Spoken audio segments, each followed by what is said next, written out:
तो basics already explain कर दिया था मैंने वहाँ पे। Okay, direct material, direct labour, direct expense किसे कहते हैं, indirect material, indirect labour, indirect expense किसे। तो आज हम स्टार्ट करेंगे वहाँ पे सिंपल कॉस्ट शीट भी मैंने आपको पढ़ा था स्टूडेंट, देखो यहाँ पे। ओके, सीक्वेंस क्या होगी, तो मैन्युफैक्चरिंग कंपनी की अगर हम बात करें तो उनमें कोई भी एक प्रोडक्ट या वो जो प्रोडक्ट प्रोड्यूस करता है वो एक यूनिट प्रोड्यूस करने में कितना एक्सपेंस लगता है। तो सबसे पहले प्रोडक्ट को मैन्युफैक्चरिंग करने के लिए क्या चाहिए, मटेरियल। तो फर्स्ट लिखा है हमने रॉ मटेरियल और direct material.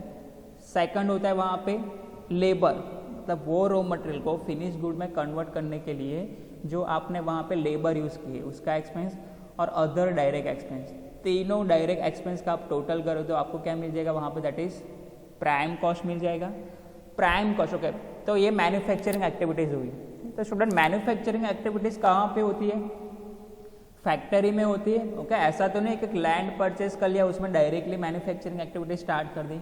Manufacturing activities perform करने के लिए जो हमने प्राइम कॉस्ट में लिखी, ओके, उसको परफॉर्म करने के लिए क्या होना चाहिए, प्रॉपर एक फैक्ट्री होनी चाहिए। ओके, प्रॉपर कोई कंस्ट्रक्शन होना चाहिए। तो मैन्युफैक्चरिंग एक्टिविटीज में डायरेक्टली एक्सपेंस जो होते थे वो हमने लिख दिए प्राइम कॉस्ट में। उसके अलावा भी फैक्ट्री में बहुत सारे एक्सपेंस होते हैं स्टूडेंट, तो वो हमें कहाँ पे लिखने पड़ेंगे, यहाँ पे फैक्ट्री ओवरहेड में। ओके, मतलब मैन्युफैक्चरिंग एक्टिविटीज जिस फैक्ट्री में होती है वहाँ पे और रिमेनिंग एक्सपेंस भी होते हैं student. For example supervisor, okay, तो मैन्युफैक्चरिंग एक्टिविटीज़ में वो एज अ लेबर वो वर्क नहीं करता, पर वो सुपरविजन करता है कि मैन्युफैक्चरिंग एक्टिविटीज़ अच्छी तरह से हो रही या नहीं हो रही। तो वो भी एक क्या हुआ, फैक्ट्री में होने वाला एक्सपेंस ही हुआ, पर वो मैन्युफैक्चर खुद नहीं करता, इसलिए वहाँ पे क्या हो गया, फैक्ट्री ओवरहेड में हम उसको इन्वॉल्व करेंगे। फैक्ट्री में इलेक्ट्रिसिटी चार्ज जो लगता है वो फैक्ट्री का एक्सपेंस हो जाएगा। ओके, और भी बहुत सारे एक्सपेंस होते हैं उसमें। तो प्राइम कॉस्ट में अगर आप सारे फैक्ट्री ओवरहेड इन्वॉल्व कर लो तो आपको क्या मिल जाएगा वहाँ पे, that is work cost, work cost. फिर फैक्ट्री का एडमिनिस्ट्रेशन एंड मैनेजमेंट करना भी ज़रूरी है कि प्रोडक्शन एक्टिविटीज़ के, उस प्रोडक्शन एक्टिविटीज़ को करने के लिए क्या हुआ वहाँ पे, फैक्ट्रीज आपने क्रिएट की, फैक्ट्रीज का कंस्ट्रक्शन करवाया, वहाँ पे कुछ एक्सपेंस हुए। फिर मैन्युफैक्चरिंग एक्टिविटीज़ और फैक्ट्रीज, उसके लिए उसको मैनेज करने के लिए, उसको एडमिनिस्ट्रेशन उसका करने के लिए क्या हुआ, अलग से एक डिपार्टमेंट बना, that is office and administration overhead. वो मैन्युफैक्चरिंग एक्टिविटीज़ या फैक्ट्रीज में नहीं होता, पर डायरेक्टली इनडायरेक्टली उनको सपोर्ट करते रहते हैं मैन्युफैक्चरिंग एक्टिविटीज़ करने के लिए। ओके, तो थर्ड कैटेगरी आएंगी that is office and administration overhead. Okay, उसके बाद कॉस्ट ऑफ प्रोडक्शन, तीनों एक्सपेंस कॉस्ट का टोटल कौन सा, prime cost plus factory overhead plus operation overhead. Okay, तो फर्स्ट, सेकंड एंड थर्ड का अगर आप टोटल करोगे तो आपको वहाँ पे मिल जाएगा that is cost of production. Cost of production में remaining selling and distribution overhead आप ऐड करोगे तो आपको मिल जाएगा कॉस्ट ऑफ सेल्स के, आप लिख सकते हो यहाँ पे cost of goods sold. Okay, COGS भी आप उसमें लिख सकते हो यहाँ पे। ओके, उसके बाद प्रॉफिट ऐड कर दो COGS में तो अल्टीमेटली आपको क्या मिल जाएगा, यहाँ पे सेल्स मिल जाएगा। ओके, वहाँ पे आपको मिल जाएगा सेल्स। ओके, तो वो एक सिंपल फॉर्म, देखो ये रहा डिटेल फॉर्म कॉस्ट शीट का। तो प्राइम कॉस्ट देखो यहाँ पे कुछ वहाँ पे अमाउंट इंक्रीज हो गई। ओके, मैंने आपको 3 कैटेगरीज बोली थी, direct expense, okay, direct material और डायरेक्ट लेबर, तीनों का टोटल करने से हमें क्या मिलता है, प्राइम कॉस्ट। पर यहाँ पे मटेरियल की इंफॉर्मेशन कुछ वहाँ पे चेंज हो गई, तो ओपनिंग स्टॉक भी उसका हो सकता है और क्लोजिंग स्टॉक भी हो सकता है। तो इस केस में आपको क्या करना है वहाँ पे कि opening stock of raw material add करना है, प्लस ड्यूरिंग द ईयर कितना परचेज किया वो, प्लस रॉ मटेरियल को परचेज करने के जितने भी एक्सपेंस हुए माइनस क्लोजिंग स्टॉक। तो जो हम कॉस्ट शीट में लिखते हैं स्टूडेंट, वो रॉ मटेरियल नहीं लिखते, ड्यूरिंग द ईयर जो रॉ मटेरियल यूज हुआ है उसकी कॉस्ट लिखते हैं हम यहाँ पे। ओके, तो अगर रॉ मटेरियल लिखा है सिर्फ एग्जांपल में तो डायरेक्टली रॉ मटेरियल लिख देना है, पर अगर opening stock plus purchase of raw material और क्लोजिंग स्टॉक ऐसे एडिशनल इन्फॉर्मेशन रॉ मटेरियल के बारे में दिए, तब आपको क्या फाइंड आउट करना पड़ेगा, ये वाला। Okay, raw material consume during the year, कितना रॉ मटेरियल कंज्यूम हुआ है वो कैलकुलेट करना पड़ेगा, और वही आपका डायरेक्ट मटेरियल का पार्ट होगा। ओके, तो opening stock plus purchase expense minus closing stock of raw material, तो आपको क्या मिल जाएगा वहाँ पे, रॉ मटेरियल कंज्यूम। रिमेनिंग दो expense as usual, direct labour और डायरेक्ट वेज और अदर डायरेक्ट एक्सपेंस। तो तीनों का टोटल करोगे 1 सेकेंड क्या मिल जाए आपको, प्राइम कॉस्ट। तो ये रहा यहाँ पे प्राइम कॉस्ट। फैक्ट्री ओवरहेड उसमें हम ऐड करते थे स्टूडेंट। ओके, तो फैक्ट्री में क्या होता है कि 1 साल कंप्लीट होगा। फॉर एग्जांपल आज वहाँ पे दिन है 31 मार्च, तो जरूरी नहीं कि वहाँ पे सारा फिनिश गुड बन गया होगा। फैक्ट्री में क्या होता है, कुछ आधा अधूरा बना हुआ वहाँ पे गुड्स भी होगा।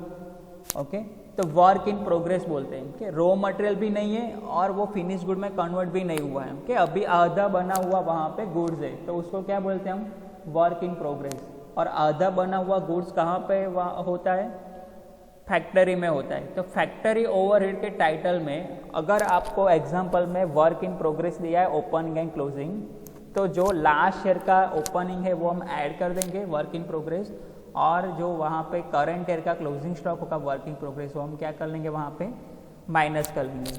तो वंस उसमें एडमिनिस्ट्रेशन ओवरहेड अगर हम ऐड कर दें स्टूडेंट, तो हमें क्या मिलता था, that is cost of good, cost of production. Cost of production में once again during the year जितना सेल हुआ है, कि फिनिश गुड भी उसी तरह का होगा कि फिनिश गुड प्रीवियस ईयर का भी कुछ होगा और करंट ईयर का क्लोजिंग भी होगा। तो कॉस्ट ऑफ प्रोडक्शन कैलकुलेट करने के बाद उस कॉस्ट ऑफ प्रोडक्शन को किसमें कन्वर्ट करना है, COGS में, कॉस्ट ऑफ गुड्स सोल्ड। तो वंस सेकेंड क्या करना पड़ेगा, opening stock of finish good add कर दो, closing stock of finish good क्या करो, माइनस कर दो, तो आपको मिल जाएगा वहाँ पे COGS, ठीक, cost of goods sold. Selling and distribution expense में ऐड करोगे तो अल्टीमेटली आपको मिल जाएगा कॉस्ट एंड सेल्स, प्लस उसमें प्रॉफिट ऐड करोगे तो आपको मिल जाएगा सेल्स। तो सिंपल कॉस्ट शीट और डिटेल कॉस्ट शीट में बेसिक डिफरेंस क्या है कि 3 चीज़ों का वहाँ पे आपको stock opening and closing stock दे दिया होगा। ओके, फॉर एग्जांपल देखो यहाँ पे कि ये सिंपल कॉस्ट शीट थी स्टूडेंट। ओके, नेक्स्ट स्लाइड पे देखते हैं अभी, नेक्स्ट शीट पे, हाँ देखो ये तो स्टॉक हो सकता है, रॉ मटेरियल का भी ओपनिंग एंड क्लोजिंग हो सकता है, वर्क इन प्रोग्रेस का भी ओपनिंग एंड क्लोजिंग हो सकता है, फिनिश गुड का भी ओपनिंग एंड क्लोजिंग स्टॉक हो सकता है वहाँ पे। तो क्या करना है कि रॉ मटेरियल का अगर ओपनिंग एंड क्लोजिंग लिखा है तो आपको उसको एडजस्ट कॉस्ट शीट में किस तरह से करना है, देखो इस तरह से कि opening stock plus purchase expense minus closing stock of raw material. उसी तरह से अगर वर्क इन प्रोग्रेस का ओपनिंग एंड क्लोजिंग लिखा है तो आप क्या करोगे, फैक्ट्री ओवरहेड सारे लिखने के बाद फैक्ट्री ओवरहेड में लास्ट स्टेप क्या लिखोगे आप, opening work in progress add करना है और क्लोजिंग वर्क इन प्रोग्रेस क्या करना है, माइनस करना है। फिनिश गुड का भी अगर ओपनिंग एंड क्लोजिंग स्टॉक लिखा है तो वो आप क्या करोगे, कॉस्ट ऑफ प्रोडक्शन कैलकुलेट करने के बाद के प्राइम कॉस्ट, उसमें फैक्ट्री ओवरहेड ऐड करके वर्क कॉस्ट कैलकुलेट करोगे, वर्क कॉस्ट को कैलकुलेट करने के बाद उसमें office and administration overhead add करोगे तो आपको मिलेगा कॉस्ट ऑफ प्रोडक्शन। उसमें फिर क्या करना है, ओपनिंग स्टॉक ऐड करना है, क्लोजिंग स्टॉक माइनस करना है, तो आपको मिलेगा कॉस्ट ऑफ गुड्स सोल्ड, और आप बोल सकते हो यहाँ पे cost of production, cost of production of goods sold. During the year जितना आपने गुड्स सेल किया उसका कॉस्ट ऑफ प्रोडक्शन। पर फर्स्ट 3 कैटेगरी में कौन कौन से कॉस्ट हुए, देखो उसमें selling and distribution overhead expense add नहीं किए थे, तो वो ऐड कर दोगे तो हमें मिल जाएगा COGS। ये एक्चुअल में COGS है, COGS। उसमें प्रॉफिट ऐड कर दो तो आपको क्या मिल जाएगा, वहाँ पे सेल्स मिल जाएगा। Material, okay, direct material, direct labour and direct expense, तीनों का टोटल करके आएगा prime cost. Prime cost manufacturing activities के साथ डायरेक्टली रिलेशन है। तो डायरेक्ट मैन्युफैक्चरिंग एक्टिविटीज़ कहाँ पे होती है, फैक्ट्री में होती है। तो डायरेक्टली रिलेटेड एक्सपेंस थे वो तो हमने प्राइम कॉस्ट में लिख दिए। तो फैक्ट्री में रिमेनिंग जो एक्सपेंस होने वाले हैं वो वहाँ पे हम कहाँ पे लिखते हैं, फैक्ट्री ओवरहेड में। तो फैक्ट्री ओवरहेड में रिमेनिंग सारा एक्सपेंस लिखेंगे तो हमें मिल जाएगा वर्क कॉस्ट। वर्क फैक्ट्री और मैन्युफैक्चरिंग जो वहाँ पे एक्टिविटीज़ हो रही है उसको मैनेज करने के लिए एक ऑफिस एंड एडमिनिस्ट्रेशन डिपार्टमेंट होता है, तो वहाँ पे जितने भी एक्सपेंस होते हैं हम लिखेंगे ऑफिस एंड एडमिनिस्ट्रेशन ओवरहेड। तो टोटल हमें तीनों का मिलेगा cost of production, cost of production में selling and distribution overhead add करोगे तो हमें मिलेगा COGS प्लस प्रॉफिट, तो उससे मिल जाएगा हमें सेल्स। पर इन केस आपको ये तीनों का ओपनिंग एंड क्लोजिंग स्टॉक दिया है student, opening stock of raw material, closing stock of raw material, उसी तरह से वर्क इन प्रोग्रेस का भी ओपनिंग क्लोजिंग, फिनिश गुड का भी opening stock and closing stock. तो वो एडजस्ट कहाँ पे करना है, तो रॉ मटेरियल लिखा है वहाँ पे अगर ओपनिंग एंड क्लोजिंग लिखा है तो ओपनिंग ऐड कर दो और क्लोजिंग माइनस कर दो। वर्क इन प्रोग्रेस मतलब आधा बना हुआ गुड्स, तो वो कहाँ पे होता है, नॉर्मली फैक्ट्री में होता है, ठीक है। तो फैक्ट्री ओवरहेड जब आप लिखो तो वहाँ पे opening work in progress add कर दो, closing work in progress minus कर दो। फिर कॉस्ट ऑफ प्रोडक्शन होने के बाद अगर कोई opening stock of finish good and closing stock of finish good दिया है तो वो आपको क्या करना है, एक opening stock of finish good add कर दो, closing stock of finish good क्या कर लो, माइनस कर लो। तो ये तीनों एडजस्ट कहाँ पे करने थे वो मैंने अभी आपको सिखाया स्टूडेंट। तो अब एक एग्जांपल देखते हैं। देखो ये रहा एग्जांपल नंबर 1, क्या लिखा है उसमें, from the following information prepare a statement of cost showing A the cost of material use, B the work cost, C the cost of production and D the cost of sales and net profit। तो ये cost sheet के ही part है student. देखो कितना material use किया, work cost कितना है, cost of production कितना है, कॉस्ट ऑफ सेल्स कितना है, नेट प्रॉफिट। ये सारे आंसर आपको कब मिलेंगे, जब आप डिटेल में कॉस्ट शीट प्रिपेयर करोगे तब ये सारे आंसर आपको मिल जाएंगे। तो अभी देखते हैं, इंस्ट्रक्शन पढ़ी हमने, अब 1 बाय 1 पर्टिकुलर्स और अमाउंट 2 कॉलम दिए, तो वहाँ पे हम देखेंगे कि कौन सा एक्सपेंस कहाँ पे जाता है। तो फर्स्ट देखो स्टॉक ऑफ फिनिश गुड, तो वो हम कहीं पे भी नहीं लिखते स्टूडेंट, कॉस्ट ऑफ प्रोडक्शन के बाद वो कॉस्ट ऑफ प्रोडक्शन को COGS में कन्वर्ट करने के लिए हम क्या करते, opening stock of finish good add करते और closing stock of finish good minus करते हैं। तो यहाँ पे देखो मैं कुछ भी नहीं लिख रहा हूँ, सिर्फ डैश लिख रहा हूँ, ओके। यहाँ पे सिर्फ मैंने लिख दिया डैश, बिकॉज वो कोई भी पर्टिकुलर एक्सपेंस में लिखा नहीं जाता, okay. Stock of raw material as on 31 March 2019, अभी नीचे जो ईयर लिखे स्टूडेंट देखो यहाँ पे 31 March 2020, opening stock of raw material. तो यहाँ पे अगर आपको सीधा सीधा देना था तो वो लोग दे सकते थे कि opening stock of raw material, पर आपको क्या बोला वहाँ पे 2 डेट थी। देखिए एक डेट है मार्च 2019 और दूसरी डेट है वहाँ पे मार्च 2020।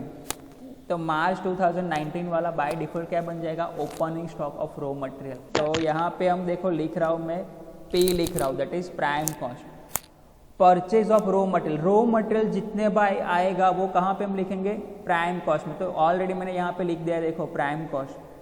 प्रोडक्टिव वेज, ओके, इसका अल्टरनेटिव नेम मैं सारे बता देता हूँ कि उसको बोल सकते हैं हम डायरेक्ट वेज बोल सकते हैं और उसको हम बोल सकते हैं डायरेक्ट लेबर, ओके। अब स्टूडेंट मुझे बताओ ये कौन सी कॉस्ट में आएगा, प्राइम कॉस्ट में, ऑफिस एंड एडमिनिस्ट्रेशन में या फैक्ट्री में, prime cost, prime cost, okay. तो यहाँ पे भी लिख देते हैं हम, P लिख देते हैं, P means prime cost. Sale of finish good, तो कॉस्ट शीट में देखो यहाँ पे आप लास्ट में क्या लिख रहे हो, ये वाला जहाँ पे मैं टिक मार्क कर रहा हूँ देखो ये कि सेल्स है, तो ये भी कहीं पे हम कोई कॉस्ट में लिखते नहीं, तो वहाँ पे हम डैश कर देंगे बिकॉज वो कोई भी कॉस्ट में हम नहीं लिखते, okay. Stock of finish good, वो भी हम कहीं नहीं लिखते, कोई भी कॉस्ट में नहीं लिखते, तो वहाँ पे भी हमने डैश कर दिया। Stock of raw material as on 31 March 2020, okay student बताओ कहाँ पे लिखेंगे stock of raw material, okay closing stock है, राइट, ओके। और कहाँ पे लिखेंगे,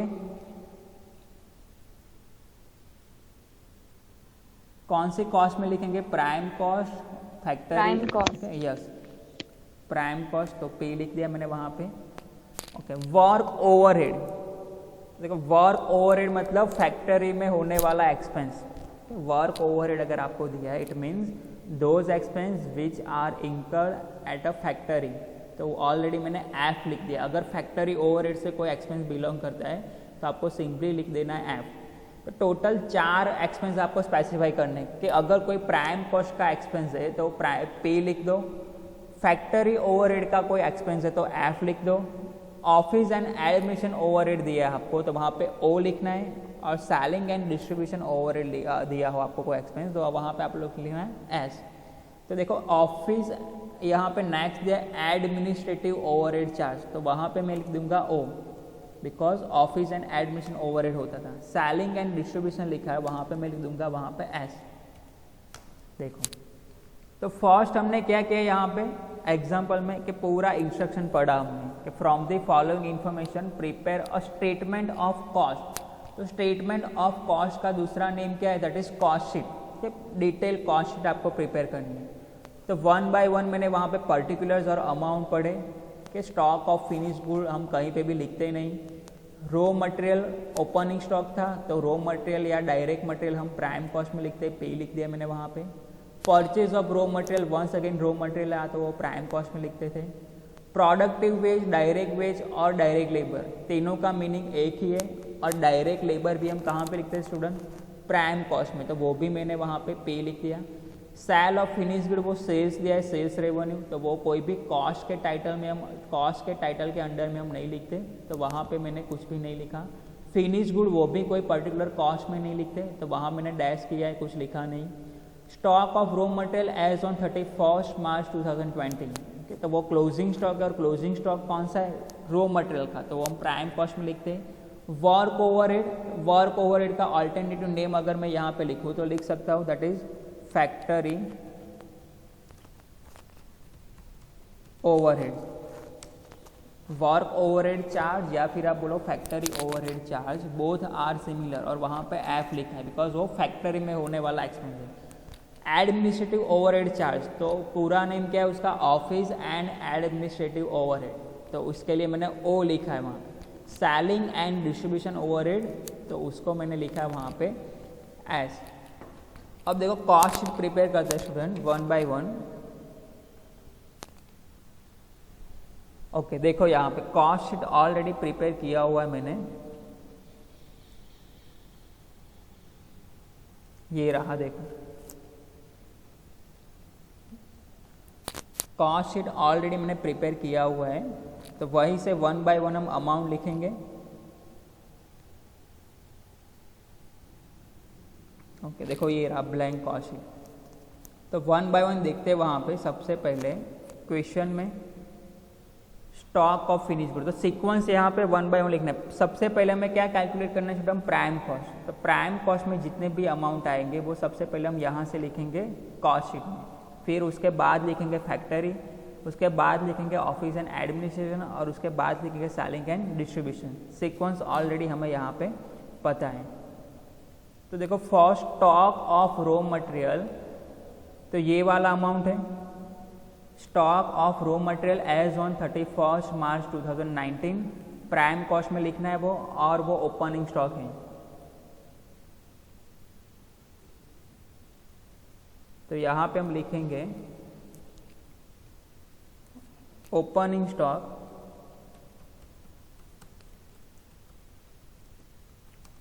ऑफ रॉ मटेरियल, अमाउंट लिखेंगे स्टूडेंट वहाँ पे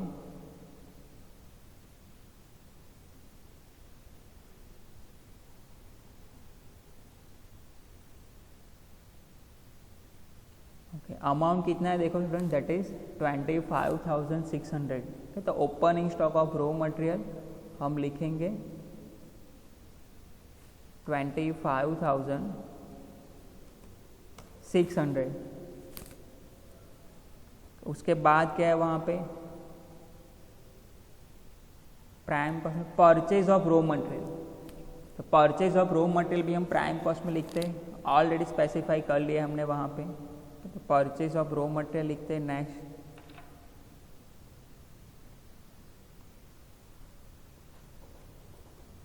purchase of raw material, amount कितना है देख ले, अभी यहाँ पे देख लेते हैं, that is purchase of raw material 5,84,000, 5,84,000, 5,84,000। Next देखते हैं प्राइम कॉस्ट में कौन सी अमाउंट हमें लिखनी है अभी।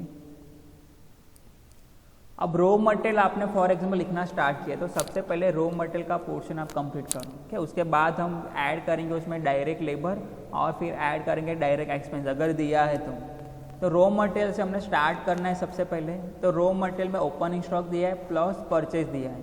अब रो मटेरियल का क्लोजिंग स्टॉक भी देखो यहाँ पे दिया है, तो लिखेंगे closing stock of raw material 27,200 लिखते हैं यहाँ पे।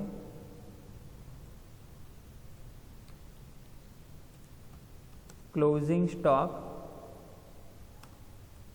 ऑफ रो मटेरियल 27,200 और ये स्टूडेंट माइनस होगा यहाँ पे, तो माइनस का साइन कर लेते हैं हम। ओपनिंग स्टॉक ऐड करते हैं और क्लोजिंग स्टॉक क्या करते हैं, माइनस करते हैं। तो यहाँ पे माइनस का साइन भी हम रखेंगे ताकि हमें पता चले कि जब हम कैलकुलेशन करें माइनस प्लस तब क्लोजिंग स्टॉक को माइनस करना। तो रो मटेरियल रिलेटेड अगर हम देखें वहाँ पे तो सिर्फ 3 ही बातें दी। रो मटेरियल का ओपनिंग स्टॉक दिया था यहाँ पे, ओके, दैट इज़ 25,600। फिर ड्यूरिंग ईयर रो मटेरियल कितना परचेज किया था वो हमें दिया था 5,84,000 और क्लोजिंग स्टॉक रो मटेरियल का कितना था तो वो हमें दिया था वहाँ पे 27,200। रिमेनिंग रो मटेरियल रिलेटेड कोई भी एक्सपेंस हमें दिया नहीं। तो कैलकुलेशन इस तरह से होगा, देखो opening stock 25,600, purchase of raw material 5,84,000 minus closing stock of raw material. तो इससे हमें क्या मिलेगा यहाँ पे, raw material consume, raw material consume. अब इसमें क्या करना है, देखो 2 अमाउंट हमें ऐड करना है, opening stock plus purchase of raw material. 2 amount हमें ऐड करना है minus stock of raw material, closing stock of raw material है वो हमें माइनस करना है। तो देखो आंसर कितना आएगा यहाँ पे हमारा 5,82,400 आंसर आएगा हमारा यहाँ पे 5,82,400 रुपीज़। उसके बाद और 2 एक्सपेंस ऐड करने प्राइम कॉस्ट कैलकुलेट करने के लिए। तो क्वेश्चन में देखते हैं और कहाँ पे लिखा है, देखो ये वाला प्रोडक्टिव वेज, डायरेक्ट वेज और डायरेक्ट लेबर, तीनों का मीनिंग सिमिलर है। अमाउंट है 3,97,600। तो लिखते हैं यहाँ पे number 2 that is direct wage, या आप बोल सकते हो उसको प्रोडक्टिव वेज या फिर डायरेक्ट लेबर। एग्जाम्पल में तीनों में से कोई एक दिया होगा। अमाउंट देखते हैं कितनी है वहाँ पे 3,97,600 3,97,600। तो अमाउंट लिख दिया हमने यहाँ पे 3,97,600 और एक एक्सपेंस में ऐड करना है प्राइम कॉस्ट कैलकुलेट करने के लिए। तो कौन सा एक्सपेंस बाकी रहा स्टूडेंट, देखो डायरेक्ट एक्सपेंस। तो क्वेश्चन देख के मुझे बताओ स्टूडेंट कहीं पे भी लिखा है डायरेक्ट एक्सपेंस से यस और नो, डायरेक्ट एक्सपेंस है स्टूडेंट वहाँ पे? नो। ओके, तो क्वेश्चन में आंसर में आप नहीं लिखोगे तो भी चलेगा, पर फॉर्मेट आपको याद रहे इसलिए मैं आपको सजेशन दे रहा हूँ कि यहाँ पे लिखना डायरेक्ट एक्सपेंस, यहाँ पे लिखना और यहाँ पे फिर डैश कर देना। साथ में आपको क्या हो जाए वहाँ पे फॉर्मेट भी याद रह जाए कि अगर यहाँ पे डायरेक्ट एक्सपेंस दिया होता तो हम लिखने वाले थे, पर नहीं दिया इसलिए हमने यहाँ पे डैश लिखा है। तो साथ में आपको फॉर्मेट भी याद रह जाएगा। अब तीनों एक्सपेंस का टोटल करेंगे यहाँ पे। देखो हमें तीनों मिल गए। During the year raw material कितना कंज्यूम हुआ वो भी हमने फाइंड आउट कर लिया 5,82,400। कुछ एग्जाम्पल में सिर्फ इतना ही दिए थे कि रो मटेरियल, तो वही हमें लिख देना है।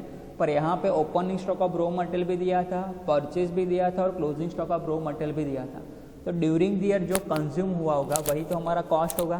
तो opening stock of raw material plus purchase of raw material minus closing stock of raw material, ऐसा हमने कैलकुलेशन करके during the year raw material की कॉस्ट कितनी हुई वो हमने निकाला, that is 5,82,400। Direct wage, productive wage और डायरेक्ट लेबर दिए थे तो वो हमने ऐड किए उसमें, और डायरेक्ट एक्सपेंस नहीं दिए थे तो वहाँ पे लिख दिया था हमने डैश। तो यहाँ पे तीनों का टोटल करने से क्या मिलेगा स्टूडेंट, यहाँ पे प्राइम कॉस्ट स्टूडेंट पता चला? Yes. ओके, तो प्राइम कॉस्ट को कैलकुलेट करने के Yes. लिए तीनों का टोटल करना पड़ेगा। तो वंस अगेन देखो 5,82,400 प्लस 3,97,600 और डायरेक्ट एक्सपेंस तो है ही नहीं, तो दोनों का टोटल कर लेंगे तो आंसर कितना आएगा, देखो 9,80,000 आंसर आएगा आपका 9,80,000। और वही जो अमाउंट है वो आउटर कॉलम में निकाल लेते हैं, यहाँ पे देखो कि 9,80,000 को 9,80,000, तो ये हमने कैलकुलेशन किया स्टूडेंट प्राइम कॉस्ट। सेकंड क्या आएगा स्टूडेंट, प्राइम कॉस्ट के बाद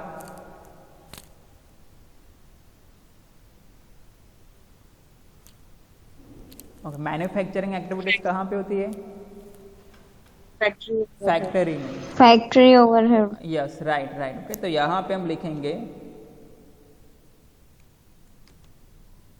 फैक्ट्री ओवरहेड, यहाँ पे हम लिखेंगे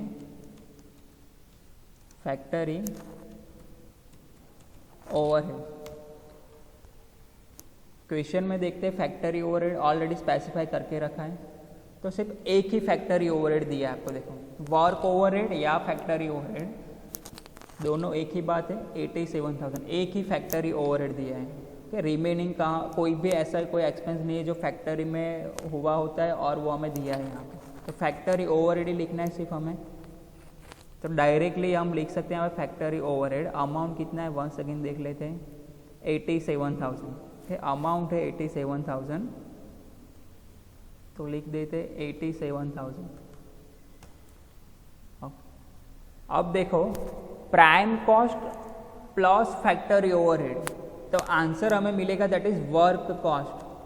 तो यहाँ पे लिख रहा हूँ वर्क कॉस्ट, यहाँ पे टोटल कर लेंगे इसका, वर्क कॉस्ट का टोटल कितना होता है, तो 9,80,000 prime cost plus factory overhead, दोनों का टोटल करने से हमें क्या मिलता था, वर्क कॉस्ट। तो वर्क कॉस्ट देखो स्टूडेंट कितना है हमारा, that is 10,67,000 rupees. Outer column में लिख देते once again 10,67,000। Okay student, clear हुआ यहाँ तक? कोई डाउट है?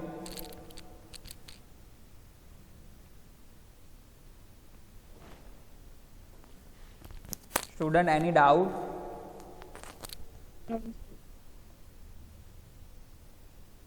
स्टूडेंट रिस्पॉन्ड करो, कोई डाउट है यहाँ तक? No No, sir. Okay okay. Next देखो, अभी फैक्ट्री ओवरहेड के बाद वो मैन्युफैक्चरिंग एक्टिविटीज जिस फैक्ट्री में हो रही है, तो दो एक्सपेंस हमने लिख दिए वहाँ पे कि मैन्युफैक्चरिंग एक्टिविटीज से जिसका डायरेक्ट रिलेशनशिप वो प्राइम कॉस्ट में लिख दिया, और जो मैन्युफैक्चरिंग एक्टिविटीज जहाँ पे हो रही है जिस फैक्ट्री में, उस फैक्ट्री में होने वाला एक्सपेंस भी लिख दिए। और वो दोनों को वहाँ पे मैनेज कौन कर रहा है, उसका एडमिनिस्ट्रेशन कौन कर रहा है, that is office and administration department. तो ऑफिस एंड एडमिनिस्ट्रेशन डिपार्टमेंट में जितने भी एक्सपेंस होने वाले हैं वो हम यहाँ पे लिखेंगे। तो देखते हैं क्वेश्चन में ऑफिस एंड एडमिनिस्ट्रेशन में सिर्फ एक ही एक्सपेंस दिया है, बिकॉज अभी ये फर्स्ट एग्जांपल है तो उसकी डिटेल नहीं दी है। तो administration overhead charge that is 71,000, वो उसमें ऐड कर लेंगे हम। तो यहाँ पे हम पूरा नेम लिखेंगे ऑफिस एंड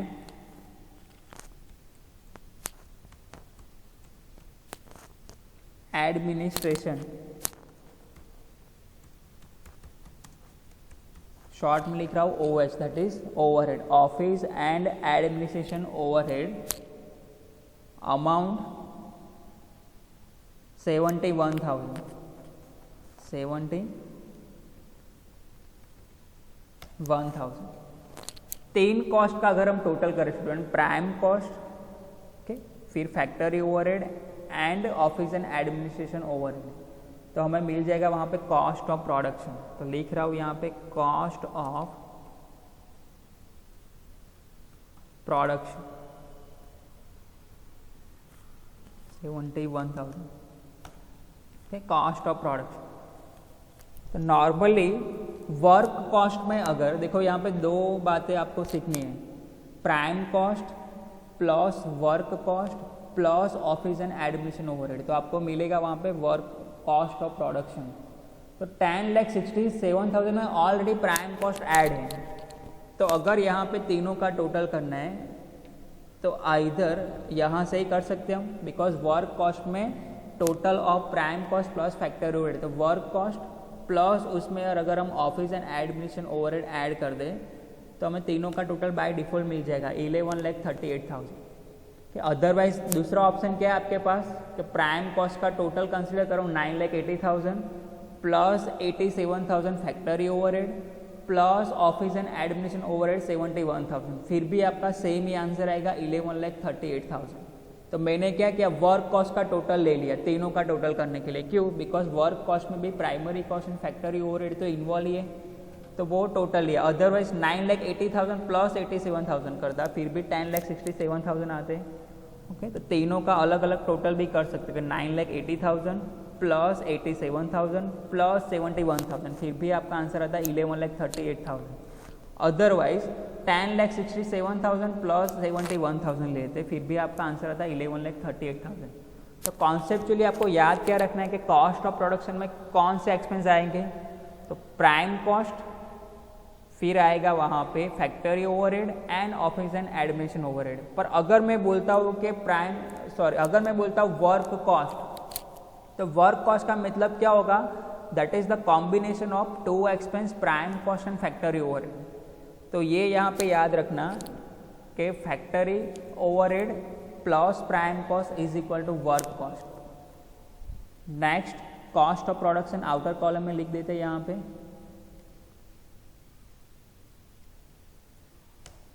तो 11,38,000। अब कॉस्ट ऑफ प्रोडक्शन के बाद यहाँ पे मैंने अभी कॉस्ट शीट में आपको एक्सप्लेन किया, देखो कॉस्ट ऑफ प्रोडक्शन के बाद कौन सा स्टेप आता है स्टूडेंट, अगर एग्जाम्पल में कोई opening stock of finish good and closing stock of finish good दिया है तो वो आपको प्लस करना पड़ेगा ओपनिंग स्टॉक, क्लोजिंग स्टॉक आपको क्या करना पड़ेगा यहाँ पे माइनस करना पड़ेगा। तो देखते हैं यहाँ पे opening stock of finish good, student बताओ कितना दिया है opening stock of finish good, amount के साथ मुझे बताओ।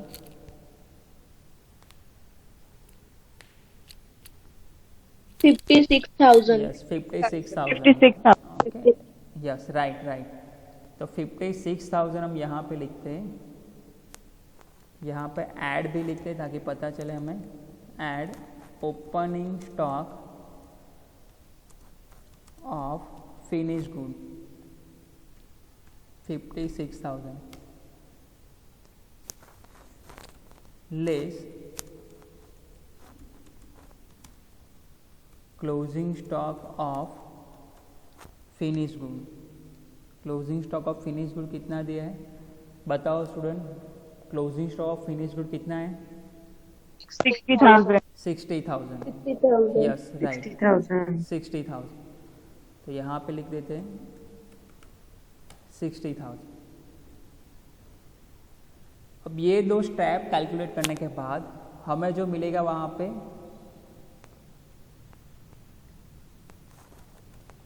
फॉर्मेट में देखते हैं क्या मिलेगा यहाँ पे, that is cost of production of goods sold during the year. Company ने जितना भी गुड्स सोल्ड किया है उसका कॉस्ट ऑफ प्रोडक्शन। पहले क्या होता था, नॉर्मल कॉस्ट ऑफ प्रोडक्शन मिलता है, ड्यूरिंग द ईयर जो प्रोड्यूस हुआ है वो। पर हमें प्रॉफिट अगर एक साल का निकलना है तो ड्यूरिंग द ईयर जो प्रोड्यूस हुआ है उसके कॉस्ट नहीं, ड्यूरिंग द ईयर जो सेल हुआ है उसका कॉस्ट निकालना है। तो finish good opening stock add कर दो, फिनिश गुड क्लोजिंग स्टॉक क्या करो माइनस करो, तो ड्यूरिंग द ईयर आपने जो गुड्स सेल किया है उसका कॉस्ट ऑफ प्रोडक्शन आपको मिल जाएगा। तो ये टाइटल हम लिखेंगे cost of production of goods sold. तो लिखते हैं यहाँ पे कॉस्ट ऑफ प्रोडक्शन ही ये, पर कौन सा कॉस्ट ऑफ प्रोडक्शन है, ड्यूरिंग द ईयर जो गुड सेल हुआ उसका। तो यहाँ पे लिखते हैं इज इक्वल टू, ब्रैकेट में देखो 1,38,000, फिर उसमें ओपनिंग स्टॉक ऐड करना है 56,000, तो मैंने ऐड किया ये 56,000, क्लोजिंग स्टॉक हमें माइनस करना है तो मैं माइनस का साइन करो यहाँ पे 60,000, ठीक। और ओवरऑल जो आंसर आएगा वो दैट इज 11,34,000, और वो भी आउटर कॉलम में निकालते हम 11,34,000। और एक एक्सपेंस उसमें बाकी रहा, कोई स्टूडेंट मुझे बताएगा कौन सा एक्सपेंस अभी बाकी रहा? टोटल 4 एक्सपेंस लिखे, sales and distribution. Yes right, Sales and and distribution expense. तो एक ही दिया है देखो लास्ट में, सेलिंग एंड डिस्ट्रीब्यूशन ओवरहेड 10,000, तो वो हम क्वेश्चन में लिखते अगर यहाँ पे सेलिंग एंड डिस्ट्रीब्यूशन एक्सपेंस 10,000, तो लास्ट में सबसे लास्ट में यहाँ पे मिलेगा COGS, cost of goods sold, COGS, और वो ऐड करेंगे हम यहाँ पे 11,34,000 plus selling and distribution expense 10,000, तो आंसर आएगा दैट इज 11,44,000। आउटर कॉलम में लिख देते हैं 11,44,000। ओके, सबसे लास्ट में आता है स्टूडेंट यहाँ पे सेल्स, सबसे लास्ट में आता है वहाँ पे सेल्स। क्वेश्चन में देखते हैं सेल्स, स्टूडेंट बताओ कितना है सेल्स, क्वेश्चन में सेल्स कितना दिया है? 11,84,000। राइट, ओके, 11,84,000, तो लिख देते हैं यहाँ पे सेल्स 11,84,000। तो ड्यूरिंग द ईयर जो गुड्स सेल हुआ वो कितने रुपीस का सेल किया आपने? 11,84,000 रुपीस का फिनिश गुड्स सेल्स किया, ओके, दैट इज सेल्स रेवेन्यू। अब ड्यूरिंग द ईयर आपने जो गुड्स सेल किया उसकी कॉस्ट कितनी, देखो ये सेल्स वैल्यू है, okay, 11,84,000 that is sales value, आपका रेवेन्यू जिसमें कॉस्ट प्लस प्रॉफिट दोनों होता है। नॉर्मली हम बात कर देंगे कोई भी प्रोडक्ट का सेल्स प्राइस होगा तो उसमें क्या होगा, cost plus profit is equal to sales. तो ये 11,84,000 है, उसमें क्या है, कॉस्ट भी है और वहाँ पे उसमें प्रॉफिट भी है, बस कंपनी उस पर प्रॉफिट अर्न करेगी। तो कॉस्ट ऑलरेडी हमें पता है कि कॉस्ट कितनी हुई टोटल 11,44,000 और सेल्स है 11,84,000। तो यहाँ पे प्रॉफिट अगर मुझे फाइंड आउट करना हो, प्रॉफिट फाइंड आउट करना हो तो मैं क्या करूँगा, यहाँ पे इस पर्टिकुलर कॉलम में इज इक्वल टू